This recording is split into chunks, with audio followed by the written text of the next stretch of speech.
Welcome to Podkey NFL, where camp hype meets the stuff that could actually shape the season. This is the point in August where every practice clip looks like a prophecy. Some of it matters. Some of it absolutely does not. And the trick is figuring out which stories have real weight behind them. Cleveland might finally have a genuinely fun receiver story again, because Denzel Boston has reportedly been the Browns' best offensive player in camp. That matters beyond one good summer. The whole receiver room sounds deeper, with Jerry Jeudy, Boston, and maybe Isaiah Concepcion pushing ahead of names like Cedric Tillman, and that kind of competition has been missing there. At quarterback, Deshaun Watson changed the tone fast with 2 strong practices and got first-team reps, but this still feels headed toward a preseason decision with Shedeur Sanders rather than a clean runaway. One of the more interesting camp themes is how many teams are suddenly finding extra edge help. Tampa Bay has David Walker logging a sack in all 9 team drill practices, and when you add Yaya Diaby, Reuben Bain, and Alquadin Muhammad, that rotation starts to look a lot deeper than expected. For the Bucs, that's not a side note. Todd Bowles really needs the defense to look like a Bowles defense again, because they've leaned offense more than you'd expect for a coach with his background. Cincinnati has some buzz too, with rookie C.J. Howell winning one-on-ones. But this is where the usual camp disclaimer matters.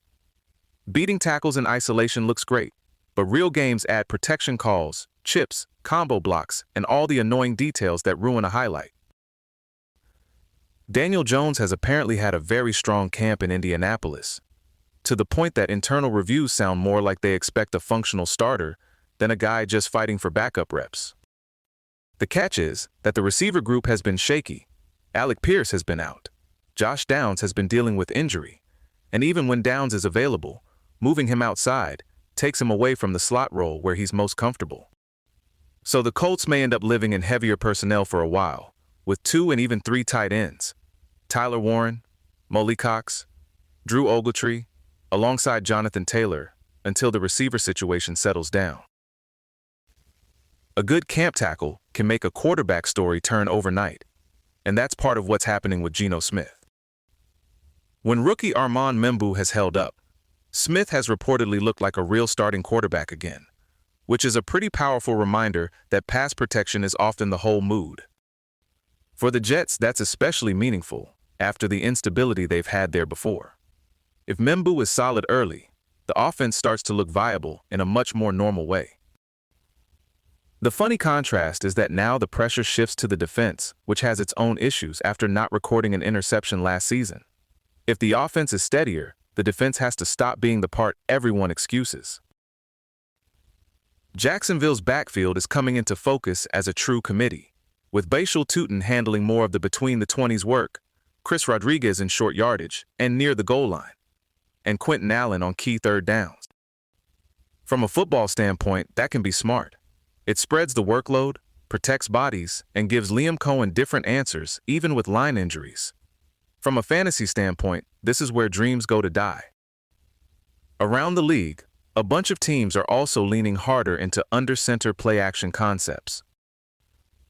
Cincinnati is the notable one, because Joe Burrow has spent so much time in shotgun, and the early returns have been bumpy enough to include interceptions and visible frustration.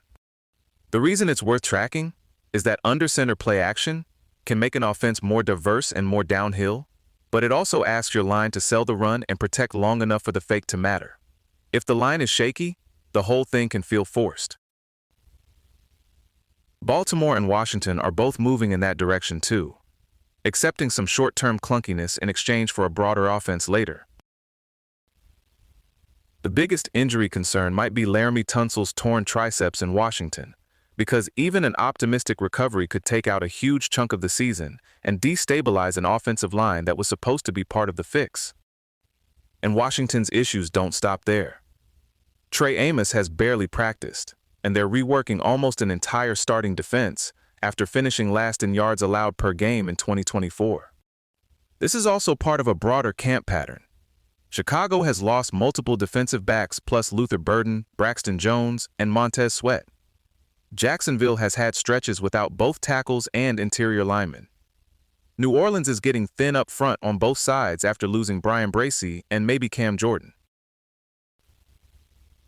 Lane Johnson saying he is approaching this year as potentially his last hit a little differently than the usual retirement hint. He talked about family health, the physical toll, mental health struggles, and feeling under-recognized, and it was a blunt reminder that even for a likely first-ballot Hall of Famer, staying in this league comes with a real cost. He's been described as a generational right tackle and one of the best offensive linemen of this century, so hearing him frame the exit in terms of wanting to leave with a clear mind carries real weight. Seattle is trying to evolve without tearing up the whole blueprint. Brian Fleury was brought in to keep the under-center, heavier personnel structure from last year while layering in more Shanahan-style answers, and the continuity up front should help.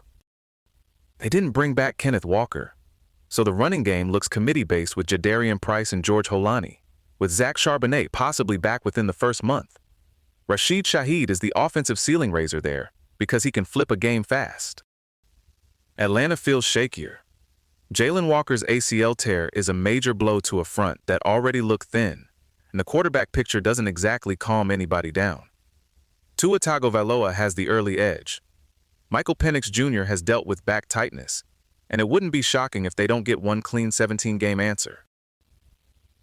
The Falcons still have enough offensive talent with Bijan Robinson, Drake London, and Kyle Pitts to be watchable, but the deep threat question and the right tackle depth are real concerns. And then there's Washington, which might be the hardest team in the league to forecast. An 0-5 start and an 11-6 finish both feel plausible because so much still hangs on Jaden Daniels, thin depth, and how quickly the new under-center system takes hold. Baltimore is in a different category. The Ravens still expect to contend right away under Jesse Minter and play caller Declan Doyle, with no grace period attached. The key there is whether the defense rebounds through better health and communication, while the offense gets Lamar Jackson more comfortable under center and more dangerous off-play fakes. The big umbrella over all of this is that camp is still hyperbole season. Carson Beck showed some encouraging pocket movement and deep ball accuracy in the Hall of Fame game, but that's not the same as proving he should start right now. Same with rookie receiver buzz. Guys like Jacoby Lane, Carnell Tate, and Zachariah Branch can absolutely earn early roles, but star comparisons are still just projections until they do it against real regular season coverage. That's the roundup for today. Thanks for spending a little time with Podkey NFL, and enjoy the part of camp where every practice somehow creates both hope and a disclaimer.